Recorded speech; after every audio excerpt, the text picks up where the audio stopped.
Stinkbug has 3 big holes left. This one right here is going to be the hardest, so that's where we're starting. Somebody, don't want to name names, got a little bit aggressive with his angle grinding in this area.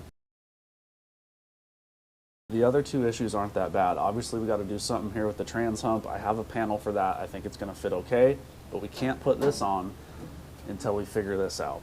And the last thing is where the battery used to go. We're not going to have it there anymore, so I got to build a little cover for this.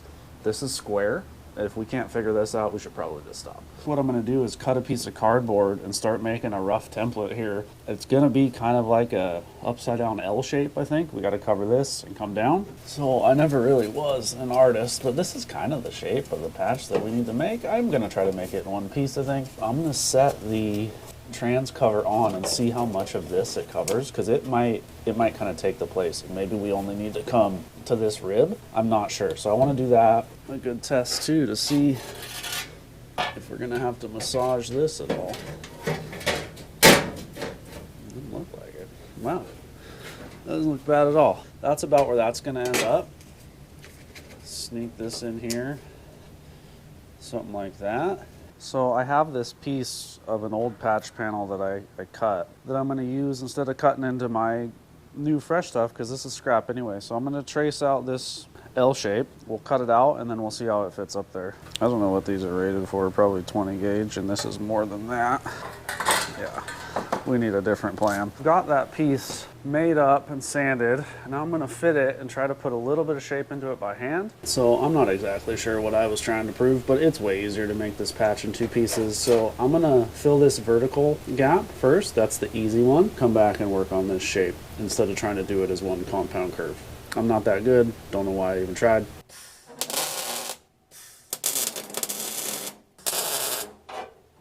We got that piece tacked in there. Good enough for now. We'll come back later.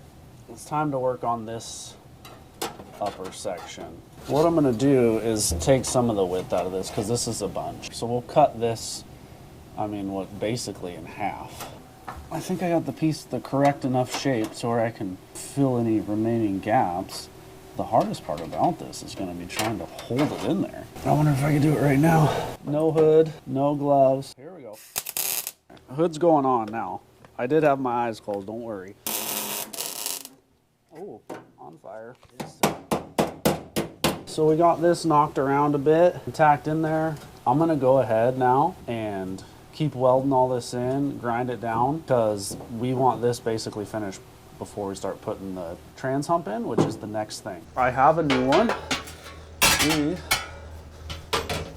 are gonna see how she fits, mark some holes, and then I've got a special way that I want to attach this. So I slide it all the way one way, which is not correct. We start to miss the holes on this edge, so I think the easiest thing to do is probably center this in the shifter hole. Black might have been a bad choice, but I'm gonna hold this down and mark these holes. My plan is to attach this. We're gonna use 1/4 rib nuts, and then I got these really nice stainless button heads, which are really going to make it look sweet and finished. Unfortunately, all this is likely going to be covered by some sort of carpeting, but we'll know it's there. All right, we have all our rib nuts in place. Let's go ahead and do a test fit. Pretty much expecting to have to maybe massage things a touch just to get them where we want to go, but we got long screws, which should help get everything started. Those are going to need washers, I can tell. I didn't enlarge these holes, but these front ones are bigger. Hold off on that. Voila, there you have it.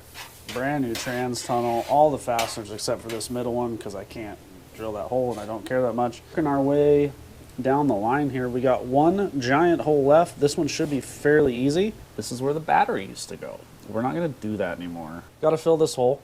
I do have the best template, because this is the piece. This is the factory piece. Decided I was going to try to use this because it's going to be covered with carpet and I could paint it. But as soon as I hit it with the wire wheel, it started to ventilate. So this is back to template duty. I think I got another piece of this 16 gauge. I'm just going to trace something out. That is junk. I'm definitely not going to patch that, right? So we'll build our own. So I got a chunk trimmed out, roughly the size I need. It doesn't fit perfect yet, so I'm gonna take it over the disc sander and just kind of work it until it fits the way I want. I'm shooting to set it down on this ledge. I cut that one out and I wish I didn't, but that was a mistake we made early on.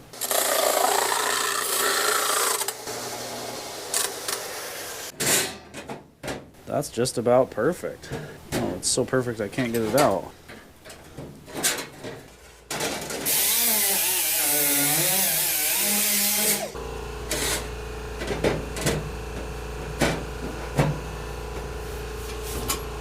Welder up.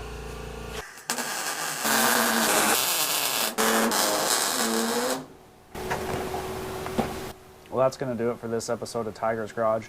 We got all the major holes patched up. Everything's looking really good. As far as I'm concerned, this floor is complete outside of a little bit of seam sealer and a whole lot of paint, which is something we're going to get to next time on Tiger's Garage.